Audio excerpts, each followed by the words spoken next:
Assalamualaikum warahmatullahi wabarakatuh. Perkenalkan, nama saya Linda Sophia Dirja dan rekan saya. Nama saya Felicia Gedalia Sihaan. Kami dari kelompok 5 akan membahas materi kelima, yaitu tabel distribusi frekuensi. Apa sih tabel distribusi frekuensi? Untuk apa sih kita belajar tabel distribusi frekuensi? Materi ini teman-teman akan sering menemukan atau sering muncul di akuntansi hingga penelitian skripsi. Kalau teman-teman udah menguasai konsep dasarnya, dijamin teman-teman bakal mengerjakan tugas dengan sangat ringan. Apa itu tabel distribusi frekuensi? Akan dibahas oleh rekan saya, yaitu Kak Felicia Gedalia Sihaan. Berikut adalah materi dari tabel distribusi frekuensi. Berikut adalah penjelasan dari tabel distribusi frekuensi. Tabel distribusi frekuensi adalah penggunaan cara tertentu untuk mengelompokkan data hasil pengukuran atau penghitungan dari data mentah menjadi kelas-kelas. Dalam distribusi frekuensi, yang merupakan bentuk salah satu penyajian data sehingga data menjadi lebih mudah dibaca, lebih mudah dipahami, dan yang menjadi lebih ringkas. Dalam distribusi frekuensi dibagi menjadi dua, yaitu ada distribusi frekuensi tunggal, merupakan di mana nilai atau kategori dari data tersebut adalah satu atau tunggal. Dan untuk yang kedua, distribusi frekuensi berkelompok. Distribusi frekuensi berkelompok yaitu di mana nilai atau kategori dari data tersebut adalah lebih dari satu atau berkelompok.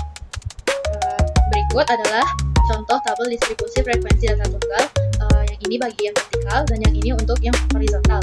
Yang di bawahnya juga ada tabel distribusi frekuensi data berkelompok. Yang berikut ini adalah tabel vertikal dan ini tabel horizontal. Dan selanjutnya untuk kelas pertama nilai 4 sampai 14 frekuensinya ada 3. Kelas kedua nilai 15 sampai 25 frekuensinya ada 1 dan seterusnya. Dan untuk batas bawah kelas pertama yaitu 4, untuk batas bawah kelas kedua yaitu 15 dan seterusnya. Untuk batas atas kelas pertama yaitu 14, untuk batas atas kelas kedua yaitu 25 dan seterusnya. Untuk tepi bawah, untuk mencari tepi bawah adalah batas bawah dikurang 0,5. Nah, selanjutnya ada tepi atas. Untuk mencari tepi atas adalah batas atas ditambah 0,5 nilai tempat terkecil pada kategori dari semua kelas. Nilai tempat terkecil pada kategori dari semua kelas tabel di atas adalah satuan. Maka diperoleh tepi bawah kelas pertama yaitu 4 dikurang 0,5 sama dengan 3,5. Untuk tepi bawah kelas kedua 15 dikurang 0,5 sama dengan 14,5 dan seterusnya. Dan untuk tepi atas kelas pertama yaitu 14 ditambah 0,5 sama dengan 14,5. Untuk tepi atas kelas kedua yaitu 25 ditambah 0,5 sama dengan 25,5 dan seterusnya. Dan selanjutnya ada panjang kelas. Panjang kelas yaitu tepi bawah kelas n plus 1 dikurang tepi bawah kelas n atau tepi atas kelas n plus 1 dikurang tepi bawah kelas n. Dan untuk nilai tengah itu yaitu 0,5 dikali batas atas ditambah batas bawah. Misalnya nilai tengah kelas pertama yaitu 0,5 dikali 14 ditambah 4 itu hasilnya 9. Nah, untuk nilai tengah kelas kedua yaitu 0,5 dikali 25 ditambah 15 sama dengan 20 dan seterusnya. Nah, teman-teman, di sini saya akan mengajarkan teman-teman langkah-langkah cara membuat tabel distribusi frekuensi. Di sini sebelum kita membuat tabel distribusi frekuensi, kita harus menentukan nilai maksimum, nilai minimum, jangkauan data, jumlah kelas, dan panjang kelas. Setelah itu kita akan membuat tabel distribusi frekuensi. Nah, karena teman-teman sudah tahu langkah-langkahnya, sekarang kita latihan cara membuat tabel distribusi frekuensinya, teman-teman. Karena di sini kita tidak ada papan tulisnya, bagaimana kalau kita latihan di buku aja? Kita akan langsung aja latihan cara membuat tabel distribusi frekuensi. Teman-teman, simak video selanjutnya ya. Teman-teman, di sini saya sudah menyiapkan suatu data nilai siswa dari 35 siswa, yaitu dari mulai 20 hingga 80. Nah, tabel distribusi frekuensi sendiri dia terbagi menjadi dua, teman-teman. Ada tabel distribusi frekuensi tunggal dan ada tabel distribusi frekuensi berkelompok. Nah, kita bahas dari yang tunggal dulu nih, teman-teman. Kalau yang tunggal, teman-teman sangat mudah sekali ya, teman-teman. Teman-teman di sini tentukan nilai yang ada di data, yakni ada 20, 30, 40, sampai dengan 80. Di sini ada tabel yang sudah disiapkan, kita tinggal isi aja, teman-teman. Mulai dari yang 20. Di sini ada nilai dari yang terkecil dulu ya, teman-teman. Dari nilai terkecil yaitu ada di 20. 20 ini isi frekuensinya yaitu kita dengan cara menghitung seberapa banyak nilai 20 yang ada pada data nilai. Contohnya 20 yaitu ada 1, 2, 3, 4, 5, 6, 7, 8, 9, 10. Berarti nilai 20 ada 10. dan 30. Kita tulis dulu dari nilainya ya teman-teman. 30, 40, 50, 60, 70, dan 80. Masing-masing dari nilai ini teman-teman tinggal hitung dari data di atas, yaitu 30 ada 7 nilai, ada 7 frekuensi, mohon maaf. Dan 40 ada 5, 50 ada 3, 60 ada 3 juga, 70 ada 4, dan 80 ada 3. Kenapa sih saya langsung tahu dari jumlah frekuensinya? Di sini kita pastikan jumlah frekuensinya itu benar ya teman-teman. Contohnya ada yang 50 itu ada 3. Benar gak sih 50 itu ada 3 ada 3 frekuensi? Di sini tinggal kita cari teman-teman. Nilai 50 ada 1, 2, 3. Sisanya sudah tidak ada lagi ya teman-teman. Jadi nilai 50 frekuensinya itu ada 3. Nah, jumlah frekuensinya kita tinggal jumlahkan dari mulai 10 hingga 3, yaitu jumlahnya akan sama di soal yang di atas, ada 35 siswa. Nah, sangat mudah banget ya teman-teman. Data tabel distribusi frekuensi tunggal itu mudah banget. Di sini saya contohkan yang horizontal. Tapi kalau teman-teman mau bikinnya bentuk vertikal tabelnya, itu boleh banget, bisa kok. Nah, di sini kita bahas yang tabel distribusi frekuensi berkelompok. Teman harus mengikuti langkah-langkahnya. Yaitu yang pertama, teman-teman dari data yang ini, teman-teman tentukan nilai minimum, yaitu nilai terkecil yang ada di sini. Ada di nilai 20. Nah, kita tulis di sini yang terkecil minimumnya adalah 20. Yang terbesarnya di sini ada 80. Kita tulis 80. Nah, ini sudah langkah pertama. Langkah keduanya, teman-teman menghitung jangkauan data. Dari rumusnya, jangkauan data itu ada nilai maksimum dikurangi nilai minimum. Nah, nilai minimumnya sama maksimumnya udah kita ketahui nih teman-teman. Yang di sini 20 dan 80. Tinggal kita masukkan nilainya ya. Nilai maksimum 80 dikurangi nilai minimum 20 sama dengan 60. Karena itu udah dikurangi teman-teman ya.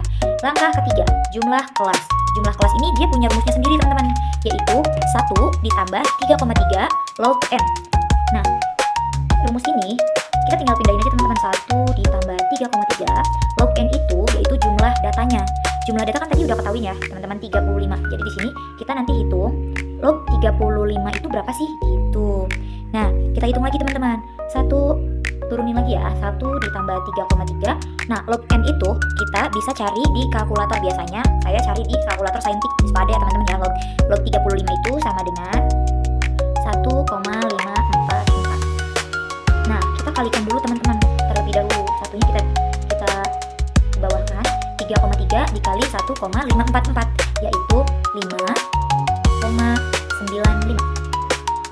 Ini tinggal jumlah aja teman-teman. 1 tambah 5, 6,95. Hasilnya itu teman-teman bulatkan ke atas, karena ini 6,95 dibulatkan menjadi 7. Jadi nilai jumlah kelasnya itu ada 7 teman-teman nantinya. Nah, berikutnya kita cari panjang kelas.